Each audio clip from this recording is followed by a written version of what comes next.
Dragon palace temple हे एक असं आंतरराष्ट्रीय स्थळ झालेलं आहे की ज्याच्यामुळे यापूर्वी जगाच्या नकाशावर भारताला आणि नागपूरला दीक्षाभूमी करता ओळखलं जायचं।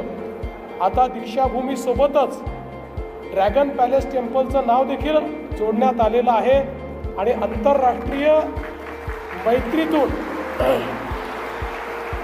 आणि आंतरराष्ट्रीय बुद्ध विचारातून तयार झालेलं हे जे काही ड्रॅगन पॅलेस टेम्पल आहे हे खरोखर अद्भुत आहे।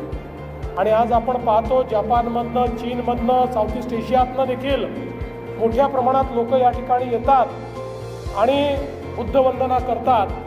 मला असं वाटतं की आज जशी प्रत्येकाची ओढ असते की धम्मचक्र प्रवर्तन दिनाच्या निमित्ताने दीक्षाभूमीला गेलं पाहिजे आणि भारतरत्न डॉक्टर बाबासाहेब आंबेडकरांच्या स्मृतीला वंदन केलं पाहिजे, तशीच आता दुसरी ओढ ही असते की तिथे वंदन केल्यानंतर या ठिकाणी ड्रॅगन पॅलेस टेम्पलला एकदा तरी भेट देऊन या ठिकाणी बुद्धवंदना केली पाहिजे।